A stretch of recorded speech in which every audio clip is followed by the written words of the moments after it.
कई सालों पहले तीन दोस्त हुआ करते थे।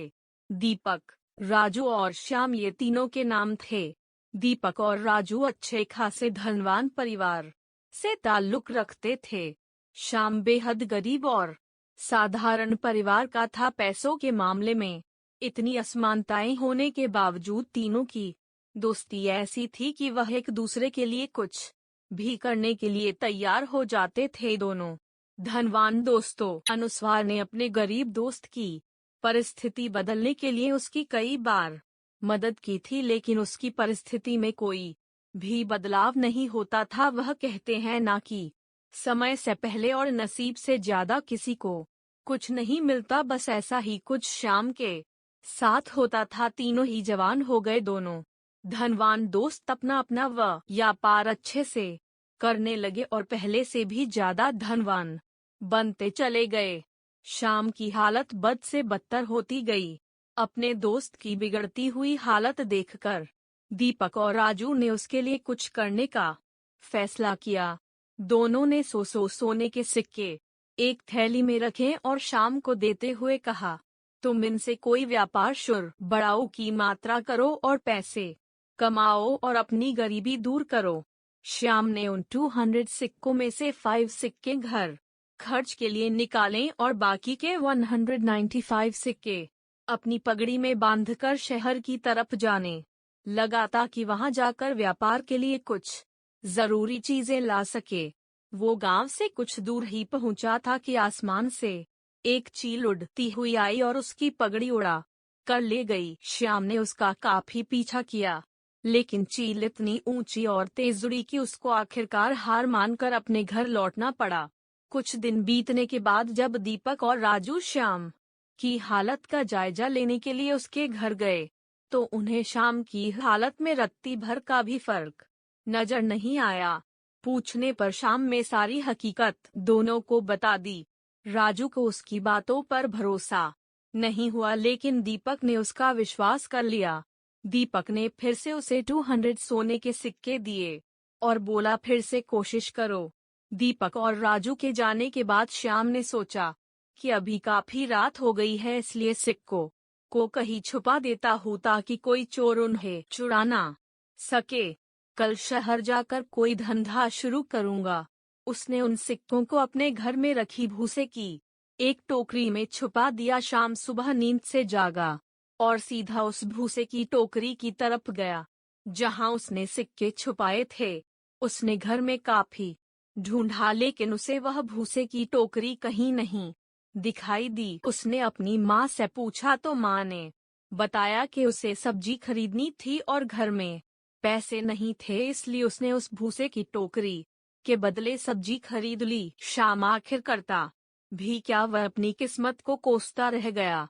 फिर से कुछ दिनों बाद दीपक और राजू श्याम को मिलने आए, तब भी उन्हें उसकी की परिस्थिति बदली हुई नजर नहीं आई, बल्कि इस बार तो उसकी हालत और ज्यादा खराब हो गई थी। उसके कपड़े फट चुके थे और घर में कपड़े सीने के लिए सुई तक नहीं थी। दीपक और राजू के पूछने से पहले ही श्याम ने अपने साथ घटित हुई घटना के बारे में सब कुछ सच सच दोनों को बता दिया। वह बोला कि तुम लोग मेरी मदद करना छोड़ दो डंडा, अब तो मुझे भी लगता है कि मेरी किस्मत में धनवान बनना लिखा ही नहीं है। मेरी वजह से तुम्हारा भी काफी नुकसान होता रहता है। राजू को अपने दोस्त की ऐसी हालत देख उस पर दया आ गई, लेकिन वह जानता था कि वह चाहे कितनी भी उसकी मदद करने की कोशिश करें, उसका परिणाम बिल्कुल निष्फल रहता है। इसलिए वह तुरंत बाजार जाकर एक सुई खरीद कर लाया और उसने शाम को वह सुई दे दी। राजू और दीपक के जाने के बाद शाम ने अपनी माँ से कहकर अपने फटे कपड़े सिलवा लिए। उसी रोज उनके पड़ोस में रह रहे मछुआरे की बीवी उनके घर आई और सुई मांगने लगी। वह बोली, मेरे पति को मछलियाँ पकड़ने जाना है, लेकिन हमारा मछली पकड़ने का जाल कई जगह से फट चुका है। अगर आपके पास सुई है तो की मात्रा मेरी मदद कर दीजिए, इसके बदले में मैं आपको एक अच्छी सी मछली देकर जाऊंगी। शाम की माँ ने उस महिला को सुई दे दी। अगले दिन वह महिला एक बड़ी सी मछली के साथ उनके घर आई और उन्हें धन्यवाद देते हुए सुई और मछली उनको देकर चली गई। श्याम की माँ ने जब मछली को पकाने के लिए काटना शुरू किया तो उसके पेट से चमकीला पत्थर निकला। श्याम को पत्थर कीमती जान पड़ा, इसलिए वह जौहरी के पास जाकर उसकी जांच कराई तो वो बेहद कीमती हीरा था। उसको बेचकर श्याम को 20,000 सोना मोहरे मिल गई। इतने सारे पैसे उसकी गरीबी दूर करने के लिए काफी थे। उन पैसों से उसने अपने लिए एक अच्छा घर खरीदा और काफी सारी खेती करने लायक जमीन और एक बगीचा भी, साथ में कई सारे गाय भैंस खरीदी ताकि दूध का व्यापार शुरू कर सकें। हमेशा की तरह कुछ दिनों बाद जब उसके दोनों दोस्त राजू और दीपक उसे मिलने आए तो उसकी बदली हुई परिस्थिति देखकर दोनों दंग रह गए। इस बार दीपक को श्याम की बातों पर भरोसा नहीं हो रहा था। उसके की मात्रा लग रहा था कि जरूर उसी के दिए पैसों से श्याम ने तरक्की की है, लेकिन वह बताना नहीं चाहता। लेकिन राजू को उस पर विश्वास हो गया था कि जरूर उसी सुई की वजह से उसकी किस्मत बदली है। श्याम अपने दोनों दोस्तों को अपने खेतों में घुमाने ले गया और बाद में अपने बागीचे में।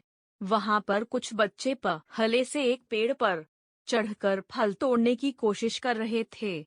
बच्चों ने गलती से वहां पर एक पक्षी का घोंसला गिरा दिया जिसमें एक पगड़ी के अंदर 195 सोने के सिक्के वाली वही पोटली थी जिसे कभी एक चील श्याम के सिर से ले उड़ी थी। उसे लेकर जब तीनों दोस्त घर को लौटे तब शाम की मां गाय भैंसों को भूसा खिला रही थी और उसी दौरान भूसे की एक टोकरी से वह 200 सोने के सिक्के भी निकले जो श्याम ने कभी अपने पुराने घर में भूसे की टोकरी में छिपाए थे। उसकी किस्मत कुछ ऐसा खेल खेल रही थी कि उसके यहाँ की सारी चीजें और खुशियां उसके पास लौटकर आ रही थीं। नसीब चमकने की वजह से श्याम तो खुश था ही, लेकिन उससे भी ज्यादा खुश थे उसके दोनों अच्छे और सच्चे मित्र।